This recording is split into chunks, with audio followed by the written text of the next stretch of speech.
TC, as is always the case, lots of survey results from over the weekend that I want to get to on this Monday. Let's go back to Friday, and this is a subject I'll circle back to in a moment. Does the success of swimmer Leah Thomas, the transgendered female swimmer from the University of Pennsylvania, help or hurt the cause of transgender athletic rights? 8,517 votes were cast on this. 87.81, let's call it 90-10, said it hurts because she's so successful. Although, I'll tell you how she did this weekend in her final swim in just a moment. Then came Saturday. Of course, I was on CNN. The audience for the survey questions always enhanced. In fact, 22,000 and change voted on this. Which border will have a greater impact on the 2022 midterm elections? Will it be the Mexico-U.S. border or the Ukraine-Russia border? This was 55-45 in round numbers. Mexico-U.S. will have more of an impact on the 2022 midterm election. I agree with that. By the way, if I'm not mistaken, when I voted, which was earlier than most, there were just a few thousand votes having been cast. I think it was the reverse of that. I think it was 60-40 the other way. Interesting. Then comes the CNN show. People hear the conversation, and I'm pretty sure it underwent a reversal. And it keeps going. The people keep voting all day on Saturday, so that's why it can change and it can swing, especially when it was that close. Right. When I signed off, it was 16 approaching 17,000, as I remember. And to your point, another 5,000+ voted thereafter. Okay.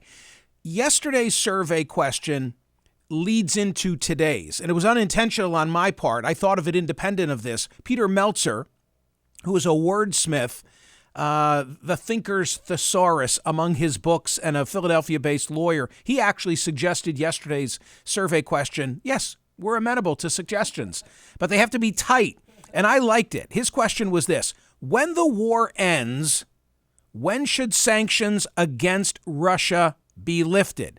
Choices: immediately, never, somewhere in between. 9,149 votes were cast. The somewhere in between had a majority, strong majority, 65+% of the votes said somewhere in between. Okay. We don't know, as I've been discussing, whether Vladimir Putin is serious about entertaining negotiations, wanting to enter into some kind of a peace accord with President Zelensky and Ukraine. But here's an interesting question because of the sanctions imposed by the U.S. and other nations. And I ask this specifically with regard to the U.S. Should President Zelensky be empowered to negotiate a peace settlement with Putin that includes lifting U.S. sanctions? In other words, you have to believe, because of the financial harm being suffered by Putin right now, that, and I'll talk about that in just a moment, that he's going to want an assurance that the sanctions will be lifted. Well, President Zelensky can't make that assurance for the United States unless we give him the negotiating power to do so. So should Zelensky be able to negotiate away the sanctions imposed by the U.S. as part of a peace agreement with Putin? That's what I'm asking. Yale's Professor Jeffrey Sonnenfeld, who's been a guest here with me on POTUS, was again my guest on CNN on Saturday because he's the one kind of orchestrating the boycott. This is independent, but related to the government sanctions, the boycott of the private sector against Russia. In other words, encouraging, strong-arming, cajoling U.S.-based businesses not to do business in Russia. As of today, and this is linked at Smerconish.com. As of today, and he's now got, it's become very sophisticated. He has several different categories, but the two that you want to pay attention to are those that are buying time, holding off new investments and development. 53 companies in that category. And as of this moment, 36 companies in the category of defying demands for exit or reduction of activities.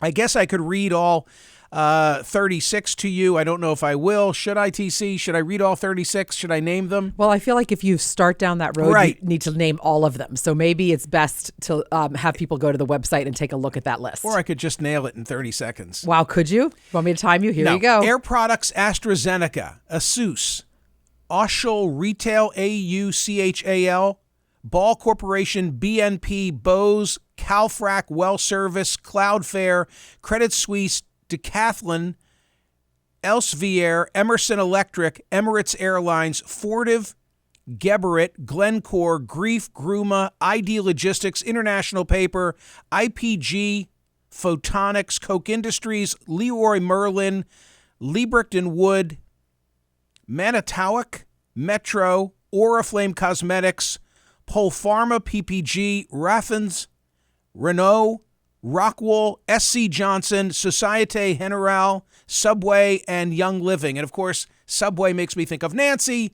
who was a great caller here last week. I invited her to come on to CNN. I understand that she was reluctant to do so, but I used her example. And I said to Professor Sonnenfeld, what if American consumers now take out, their aggression toward Putin on American business people who are not involved in this? You had heard this conversation perhaps here last week. He had a response, but I still, I'm sympathetic to Nancy, and I'm vehemently against Vladimir Putin. So go to Smerconish.com as you're looking at all the headlines that are contained in the daily newsletter and, of course, the website presentation. Look at the ever-evolving list of those businesses that are no longer doing business in Russia or still are, included in all of the coverage pertaining to Russia that I highly recommend. Tom Friedman and Dan Balls, who you heard on the program, talking about the Putin factor, this coming together that's taking place in the United States and wondering whether it will change the direction of our politics. I wish that it would, but I seriously doubt it. And, of course, Tom Friedman, World is Flat, 3-time Pulitzer Prize winner Tom Friedman, who frames the current situation in Ukraine as follows. So there you have the question of the hour, he writes. Will the pressure on NATO countries from all the refugees that Putin's war machine is creating, more and more each day, trump the pressure being created on his stalled army on the ground in Ukraine and on his economy back home more and more each day? Which pressure is greater? The pressure on Europe because of the 3+ million who are now evacuating Ukraine, or the pressure on Putin and Russia because his army has stalled and because there's such economic hardship at home? So those are the primary headlines pertaining to Ukraine that are at Smerconish.com. I'm curious about Shoji Morimoto. And TC, we may have to track down the author of this piece from the Washington Post. She's the Tokyo bureau chief, and I'm just so taken with this story, and I know you've read it. For years, there's been a cottage industry in Japan and South Korea of renting strangers to impersonate friends, family members, or other acquaintances as a way to save face at social functions where +1s are expected. And then the story goes on to talk about a 38-year-old guy who has built a, quote, cult following, offering himself as a warm body who can simply be there, liberating clients from social expectations of the spoken and unspoken norms of Japanese society. Morimoto, who is nicknamed Rental-san, incorporating an honorific, has inspired a television series and 3 books and has drawn international attention through his viral social media posts. Here's my question to you. Where would you take this gentleman? Where would you take Rental-san, TC? Well, let's see. I don't think, first of all, obviously, in this country, I don't think there's as much of a stigma on being alone, on eating alone, on going to a movie alone, on things like that. But those are things that some people have problems with. Some people don't want to eat alone.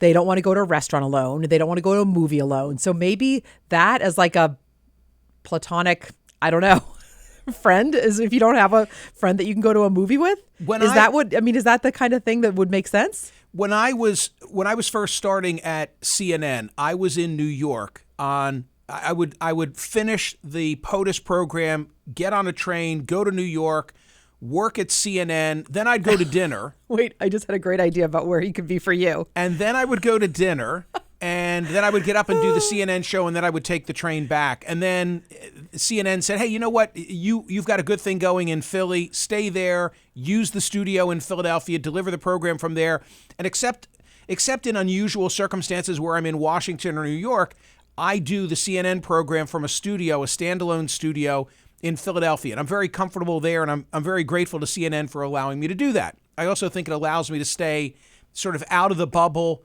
and do my own thing, which is good for the program, or at least I would argue. But those Friday nights when I would eat dinner, I was always solo. I mean, very rarely there'd be a friend that I would meet because I wouldn't want to get thrown off and drink too much, and I just wanted to keep on my game face. But I can tell you, I was a creature of habit, and I would end up going pretty much to the same place because I was comfortable sitting at the bar. And there were some nights I would go to a different restaurant and I would be all alone and I would feel a little off. Well, and my thought, are they looking at me? Well, my thought also on him is that he could be a buffer to you so that you wouldn't have to talk to anyone. Like, this is perfect for you. I think you would want to travel with him all the time. Yes. Rental-san. Yes. You would want to travel with him. You would want to be...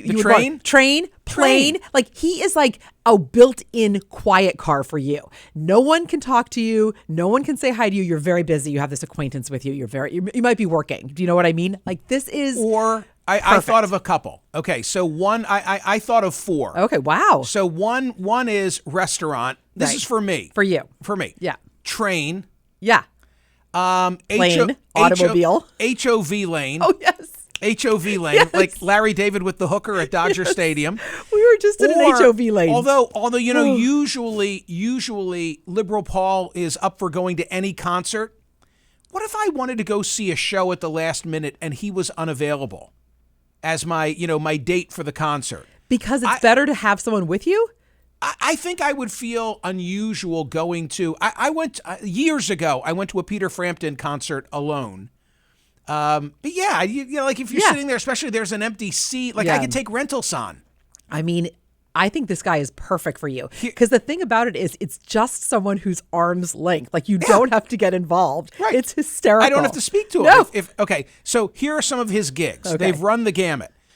These are his real gigs. These are real gigs. The real gigs. He waited at the finish line of a marathon for a client who wanted to see a familiar face at the end of the race. Like, wait, is that kind of sad? Yes, they're all sad. I'm depressed. Someone hired him to sit with them while they finished their thesis because they might slack off working alone. Oh, okay. He listens to healthcare workers describe the mental health toll of the pandemic. Pacademic.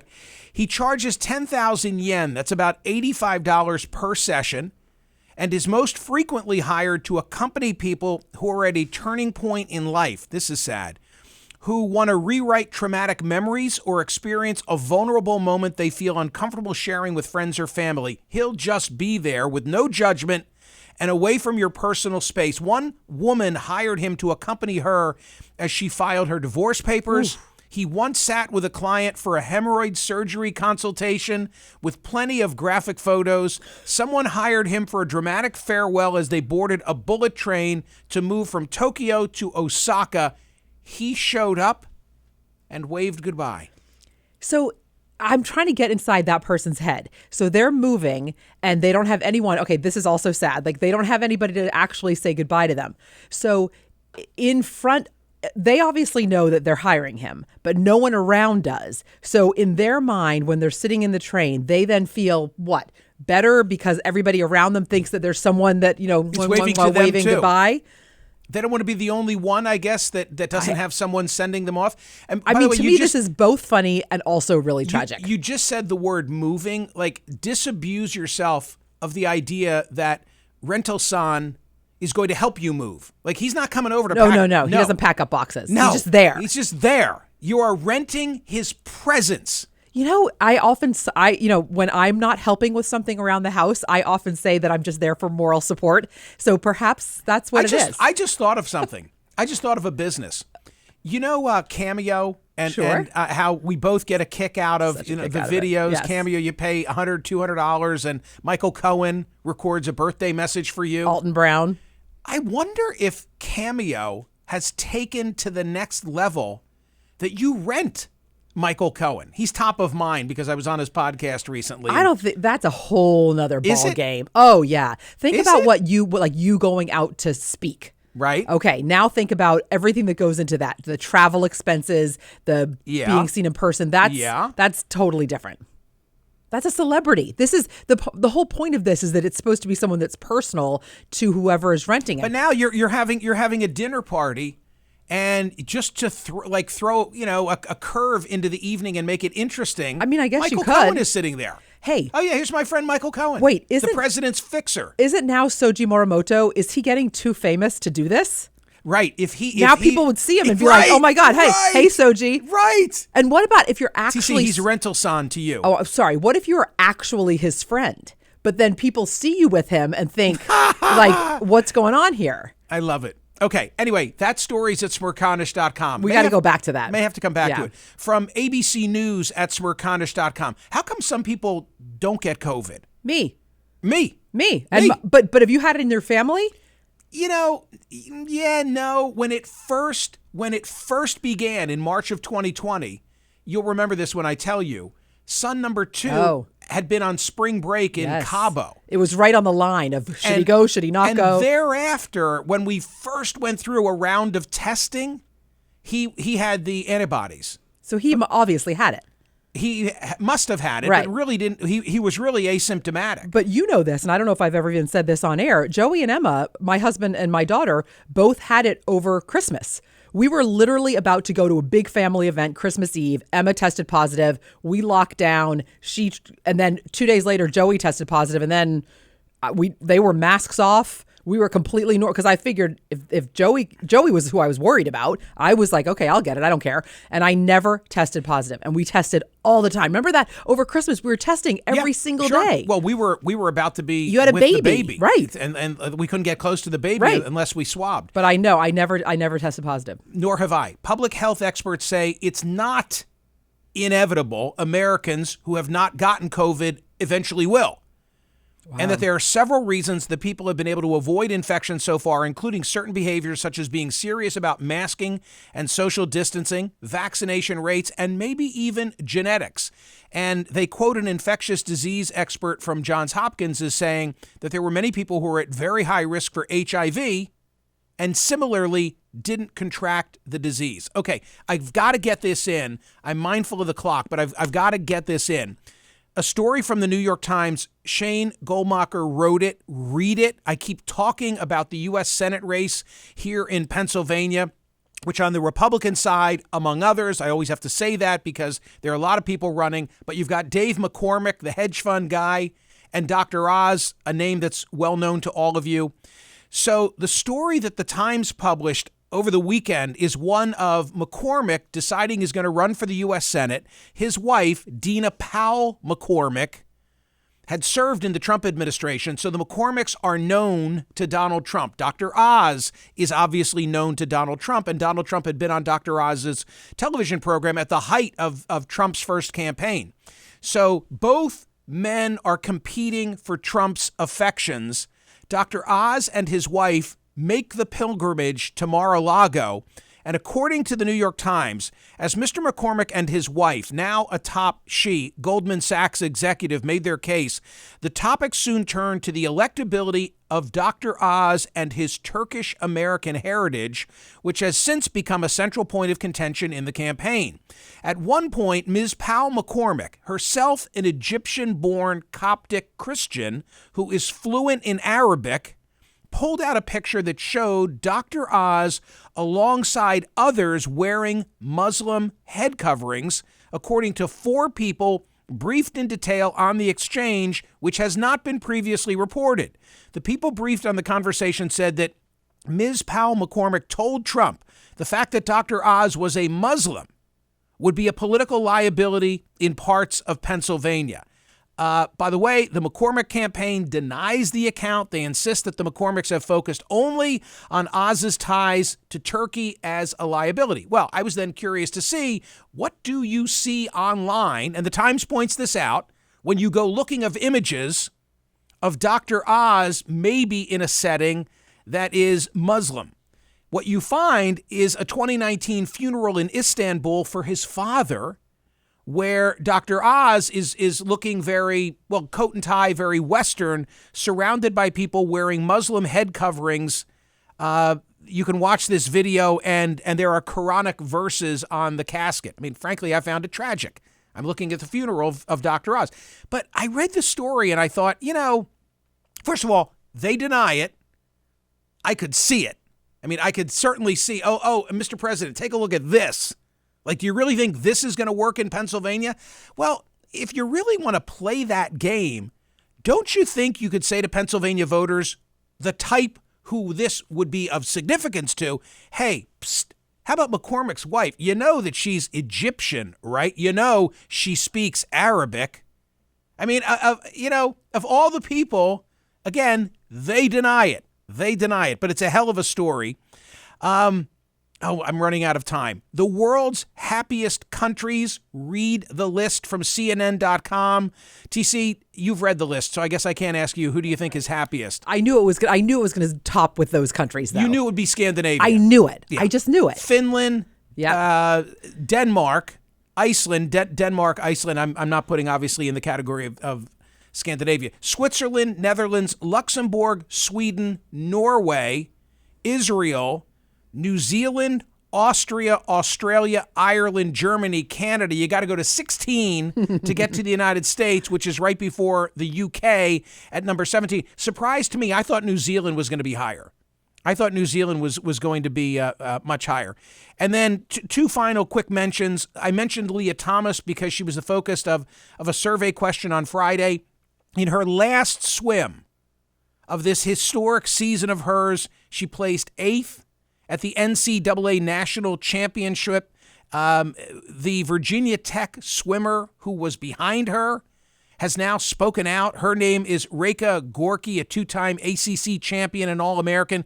She finished in 17th in the qualifying of the 500-meter freestyle. Only the top 16 made it to the finals, and she finally spoke out about this and said every event that transgender athletes participated in was one spot taken away from biological females throughout the meet. That controversy is going to continue.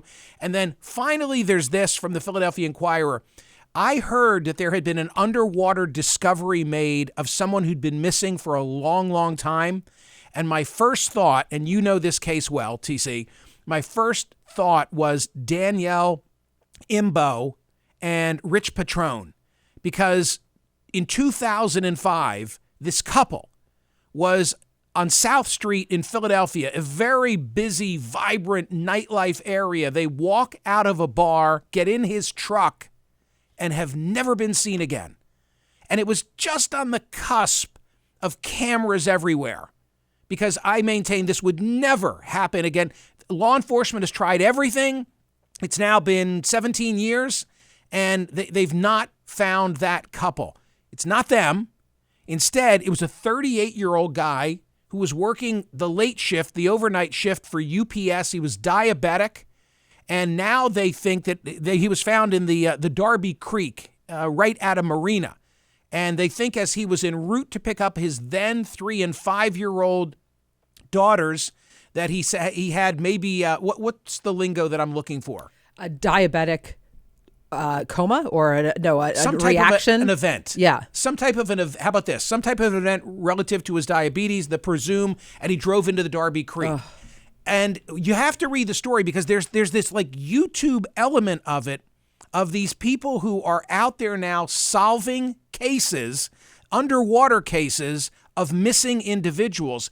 So they find him this weekend, his remains still strapped into his Ford SUV.